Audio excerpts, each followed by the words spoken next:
Howdy guys, Cub here, welcome back to Hermitcraft. Last time we worked on the VIP room and improving this, and speaking of the VIP room, have we sold any more VIP passes? Yes we have! Bum ba da bum! Haha, alright. 2 more VIP passes have sold. I'm just going to keep those diamonds in there for right now. We're going to get out our pass though, because we need to get some XP today. We need to repair our tools, since we have been using these quite a lot, and we already have these things activated. Which means I'm going to grab a piece of cake or two. There we go. Fantastic. Fantastic. There we go. So, yeah, those beacons are already active. And let's go ahead and we're going to come on over here. We're going to repair our tools. And today, guys, we're going to head over to Con Corp because we need to do a little bit of building decoration. So, I'm going to go ahead and put these in the offhand here. Make sure and turn down my sounds. And we're going to get some XP to repair our tools. So, I'll do this, and then I'll meet you guys back out at Con Corp. Alright guys, so we're back at Con Corp now. We'll get to the project we're going to do in just a moment here, but first I want to basically make a small announcement here.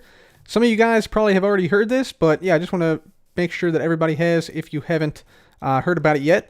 So basically, Minecon Earth, Mojang's sort of annual celebration of all things Minecraft, is going to be happening on September 29th in Boston, Massachusetts, and myself, Mumbo, Iskall, Ren, and Stress will all be there. So if you guys are in the Boston area, could be a good opportunity to meet myself or Ren or Mumbo or Iskall or Stress, any of those people, because we will all be in Boston for Minecon Earth, and we're also doing a panel during Minecon Earth. So we'll actually be recording a panel, and yeah, that'll come out on the same Saturday that Minecon comes out, so you guys can check out that. There's actually currently a Reddit thread where you can submit questions on reddit.com/r/hermitcraft. I'll provide a link in the description if you guys want to ask us any questions about anything Hermitcraft related. It should be a really fun time, so hopefully I see some of you guys out there, and I will mention it a couple more times, probably before Minecon Earth, but yeah, that's going to be super exciting. Only like a little over 2 weeks away now, I think, so that'll be great. Looking forward to getting out to Boston and hopefully meeting some of you guys there. Anyways, let's get on with today's project. Today we are going to work on the building that houses the giant smelter here. So, the super smelter of destiny. We're going to try and house this in some type of building, but it's going to be kind of a challenge to build because the building, the building has to be 70 blocks long by like 29 blocks deep, and it has to also be like 13 blocks high. So it's an absolutely massive, massive building. And we also need like a little front area here, so that we can, you know, collect all the stuff here. So yeah, it's gonna be kind of a challenge to build, but I think I'm up for it. So I think the first thing we want to do is determine what block we want to use as sort of our base block for this build. So the primary building block for this smelter building will be andesite and polished andesite. I think both those look really good. And yeah, will definitely serve as a good sort of base block that we can then build off of. And as far as the style goes for this building, we have a couple of different options here at Con Corp because we're kind of uniquely positioned to build in one of 3 different areas. So here's the map of Hermitcraft Season 6, and here's where Con Corp is located roughly. And so we're sort of like at the tri-point of the medieval, the industrial district, and the fantasy district. And each of those has sort of different block palettes, and Scar and I talked about it, and we decided we're going to go with the industrial theme here, because it is, you know, Con Corp Industrial Park, so yeah, we're going to go with an industrial-themed smelter build, and I'm thinking it'd be cool if we had like a giant radiator here, because, you know, it's a smeltery, right, so it's going to be generating a lot of heat, so we need a way to dissipate that heat, and I think, you know, having like big like radiator coils here coming out, right here would be pretty sweet. To see aesthetically, and you could like also probably like fly around them, and yeah, it'd be really cool. So I'm thinking that's what we go for, some type of giant industrial radiator type thing here. So we're gonna need a lot of blocks because this thing is fairly big, as I said. So let's see exactly how much andesite we have here. So it should be, yeah, in this shulker box right here. So if we open this up, looks like we got about 10 stacks or so of andesite, which is not going to be enough. We're going to need about 70 stacks or so to make the structure, like the initial box around the the smelter structure. So yeah, we're going to need a lot more andesite. Luckily, I think TFC sells andesite relatively cheaply, like at a diamond for 4 stacks or so. And so let's see if we can actually fly here. There we go. We'll fly over to the community shopping district and see if TFC is selling some more andesite, because I know we had to buy some for the prank we pulled on Mumbo, or the induction rather we did on Mumbo into the Mustache Hall of Fame a couple episodes back. So let's see if he has any left. And maybe somebody else sells andesite, I'm not sure. Or will be willing to sell andesite. Let's see. Andesite, diorite, granite, 4 stacks per diamond. And yeah, he does have some stacks here. So let's see. Let's do 1, 2, 3, 4, 5, 6, 7, 8, 9, 10, 11, 12, 13, 14, 15, 16. So that's 4 diamonds. And he is now sold out of andesite totally. Sweet. So despite the fact that we just got 16 stacks of andesite from TFC, we still need about 3 times this amount in order to start the build over at the smelter. So that means we need to go and do some mining. So I'm going to pick this up. We're going to secure this in our chest right here where we keep our andesite, diorite, and granite. We're going to grab out some more shulker boxes here. And I should have maybe 1 or 2, yeah, in here. So we can use these shulker boxes when we're mining. And then we also want to grab our beacon, which is out here. So we'll probably grab this. And we'll probably relocate this temporarily elsewhere. Alright guys, so I just picked a random spot in the world to go to. We went to the northwest of our base to put down this beacon. And we got a max level beacon up here right now. So this is haste 2 on here. And we also went ahead and put efficiency 5 on our pickaxe. So that way we can just sort of like blast straight through all this stone and stuff. And also get all the riches out of the ores we find here. So that's fantastic. And speaking of ores, there's a little bit of diamond out there already, which is great to see. And yeah, I think what we're going to do is whenever we find like a cave like this, I think this is a cave up here. Yeah, whenever we find a cave like this, we will explore the cave. That way we can find a bunch of ores and stuff. But otherwise, we'll just sort of stay at this level and just sort of blast through it. Get a whole bunch of stone and diorite, and most importantly, andesite. So we're going to, I think, store andesite in this shulker box here. We'll store like the ores and things in this shulker box here. And we'll store the rest of the stones and stuff in these other shulker boxes here. So I think that should be a good plan. Anyways, let's go ahead and continue to mine down here. We're going to do quite a bit of mining here, so let's go ahead and get started. Alright guys, we've dug out a small area here now, and yeah, we got a little bit of andesite here. Not too much though, as you can see, so just a couple of stacks.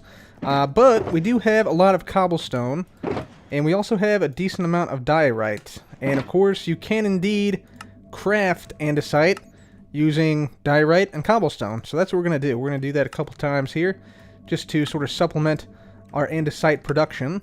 So we can turn all that into andesite, and there we go. Yeah, a little bit more there. Perfect.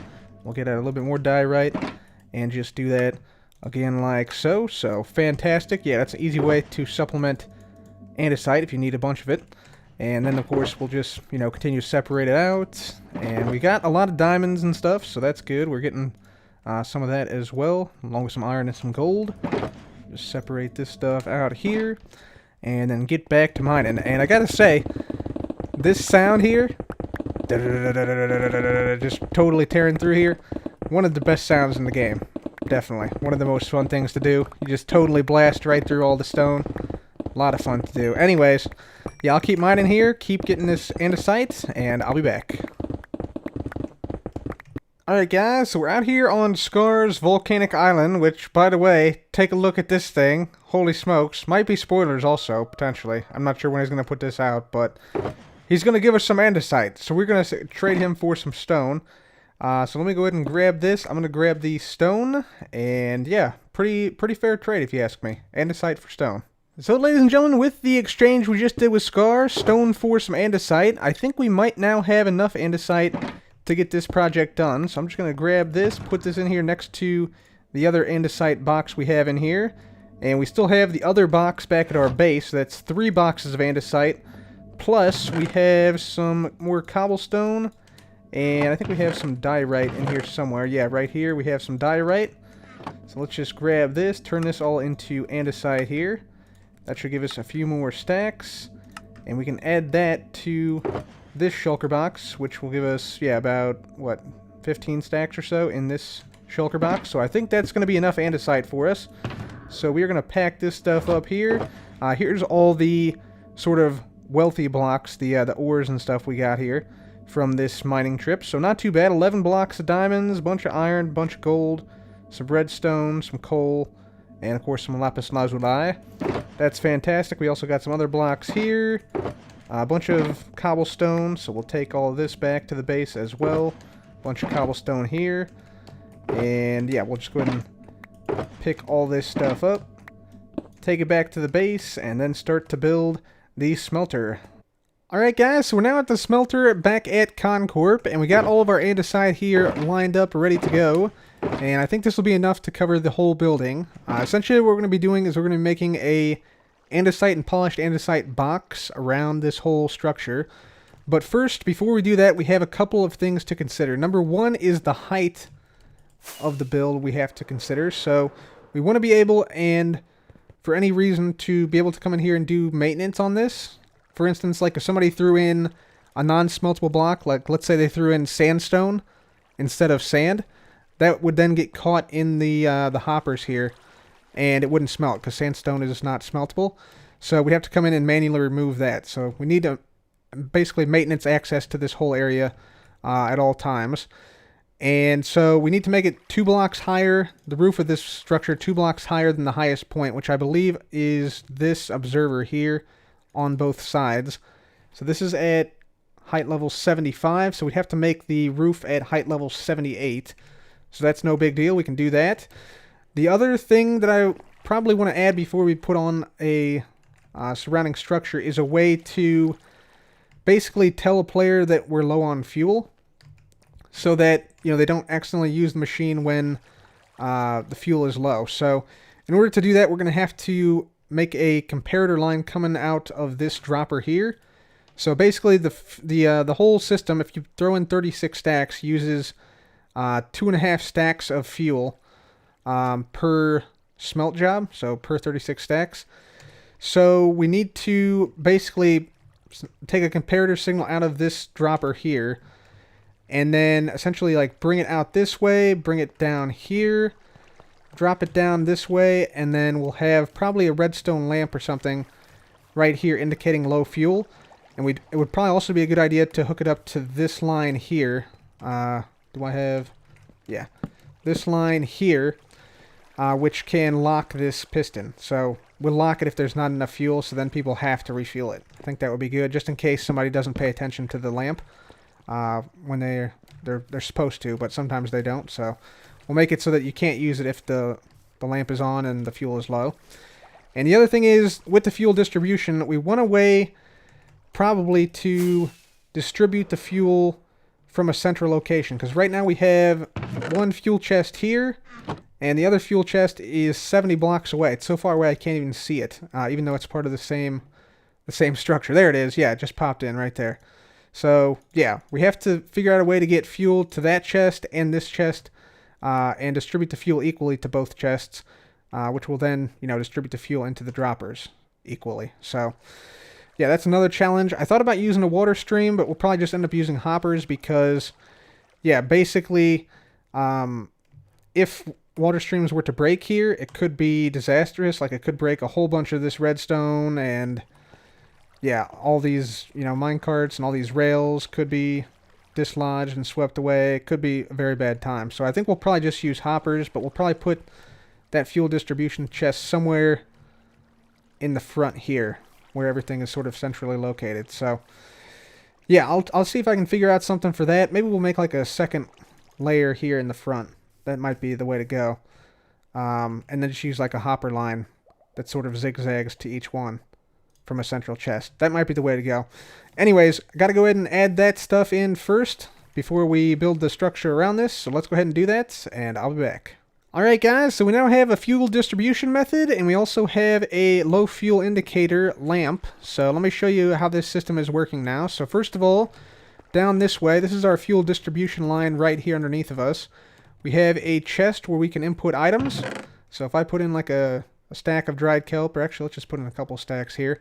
Yeah, you can see it's all being sucked out 2 at a time, and half the fuel is going down this hopper line right here. So there's some dried kelp going down there, and then half's going down this hopper line right here to these chests. So we'll check how much we got in here. So let's see, we got 3, almost 4, 4 whole rows of dried kelp blocks in here. And then of course these are all filled to the max, the droppers and the hoppers underneath. So we got a lot of fuel in this system to power this.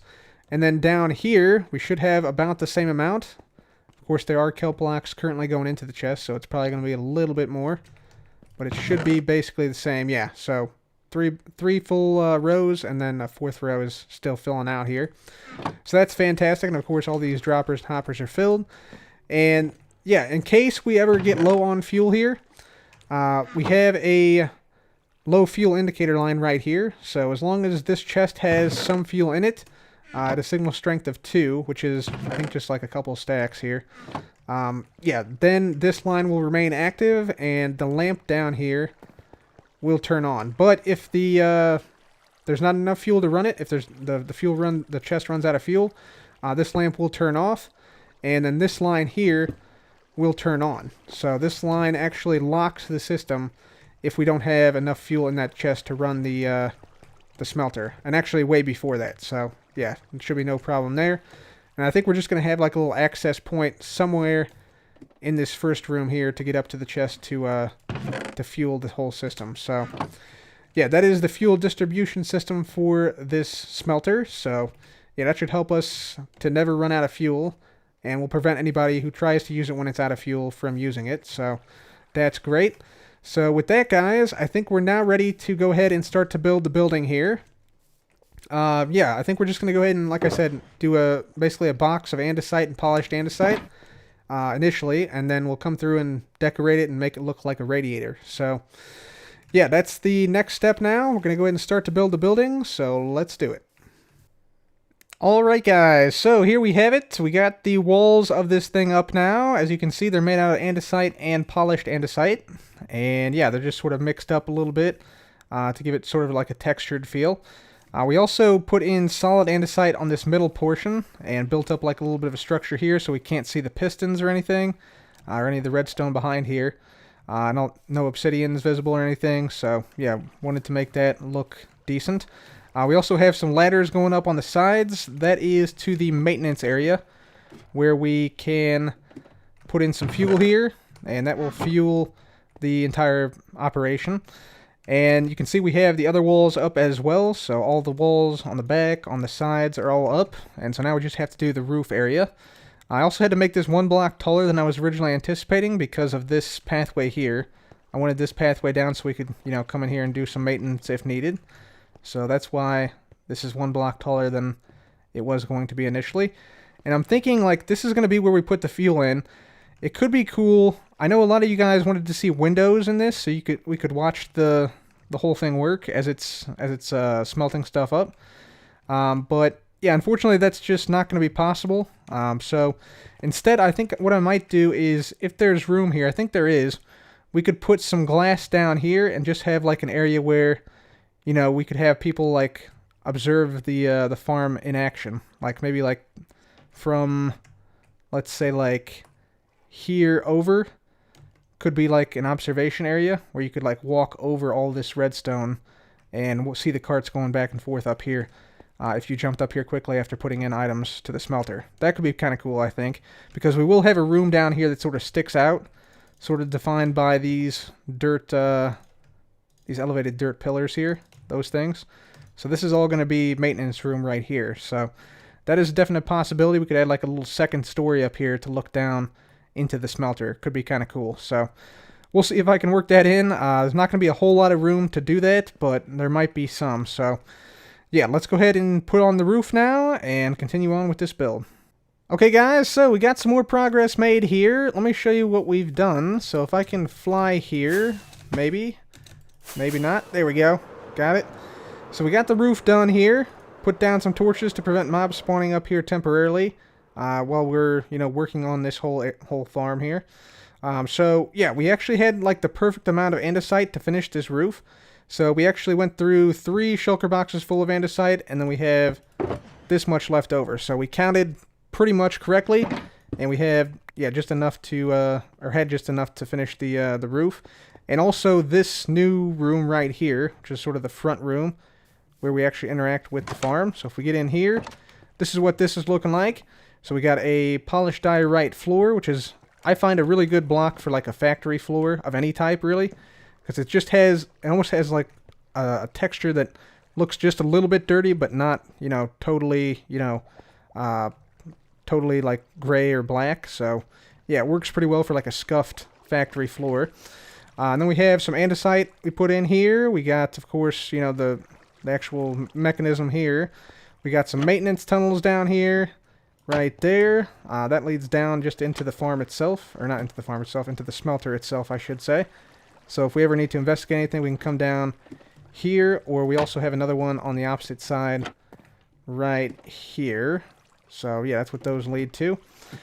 Then, on the upper portion of this area, we have ourselves some stripped spruce wood up here. And this is just a nice area where you can like look into the farm, see it working, and everything like that. And like I said, I may add in like another strip over this right here, if we can in the future. But for now, I just put down some carpet here, and we got ourselves, yeah, the fuel chest right here.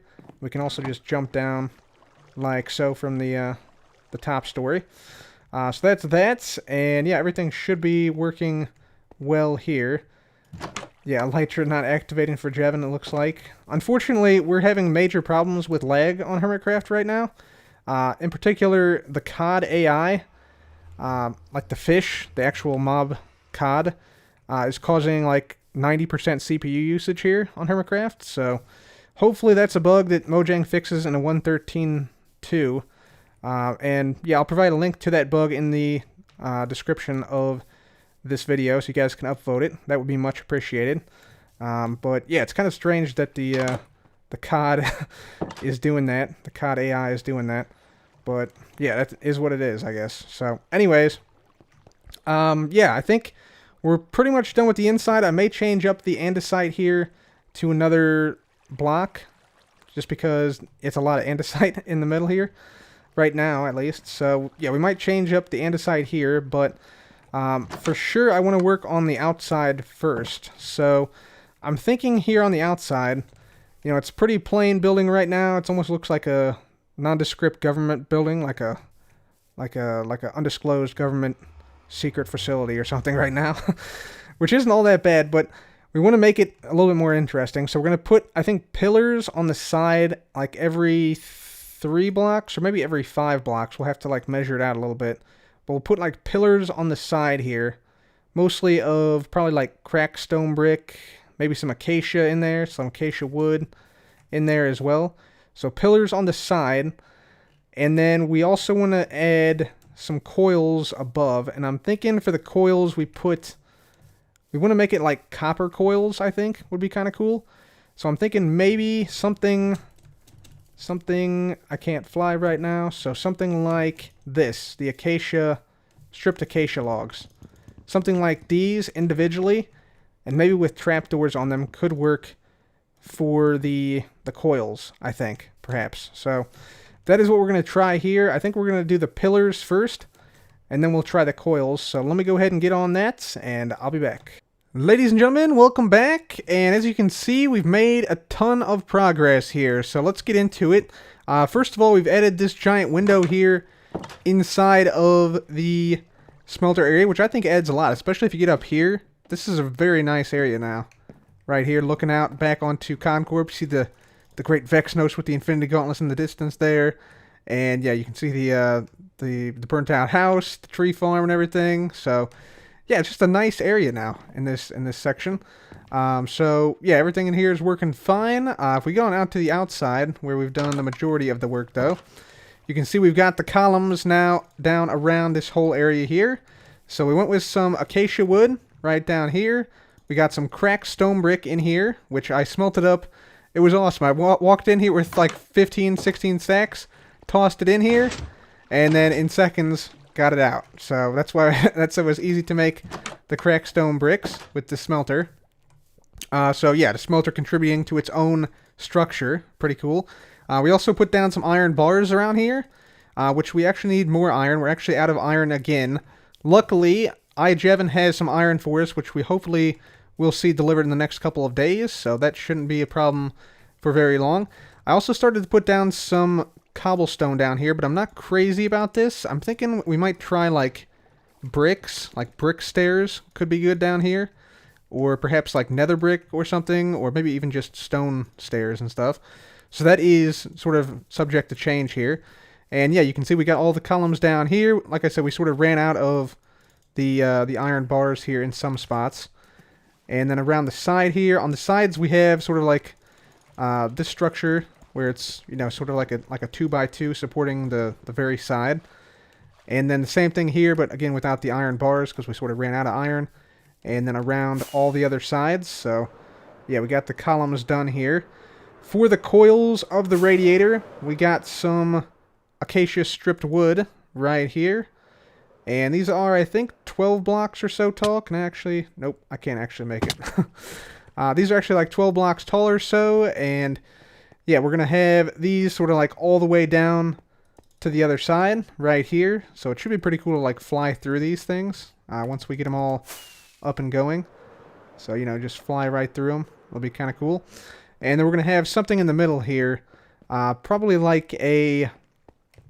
sort of like a mini version of these, but like with electricity, I think. Sort of like you see at like, you know, big power generation stations. We're going to have something like that in the middle here. Sort of like a two-pronged power structure in the middle here to sort of supplement the radiators on the roof. And of course, we also still have to put in... I want to put in something similar to what we did down here with the cobblestone up here. But again, I'm not sure if we're going to keep the cobblestone. So we'll put something up here that makes up the actual roof of the structure too. So that's sort of where we're headed. Although I do need to go and gather a bunch of acacia wood. We actually ran out of acacia wood here. As you can see, acacia wood log chest. Totally empty. So we got to get over to our log farm. Our wood farm over here. And mine some acacia like crazy. Acacia are kind of tough to mine because you don't have... like, you don't get that many per tree. So, yeah, we'll have to do some mining of acacia over there at the tree farm. So anyways, guys, I think we're going to work on this in the next episode as well. Try and finish it off. And, yeah, hopefully it will look really, really cool once we're done. Really loving this window that we can, like, see into this thing right here. With the Vex banners on there. Looking pretty awesome. So, yeah, let me know what you guys think about this structure. And, yeah, what I should change, what I should do for the stairs in particular is what I'm looking for feedback. And yeah, this thing should be pretty cool once done, I think. So anyways, guys, that'll be it for me today. Please leave a like if you enjoyed. Be sure to subscribe for more videos like this. And as always, guys, thanks once again for watching. This has been Cub. Goodbye.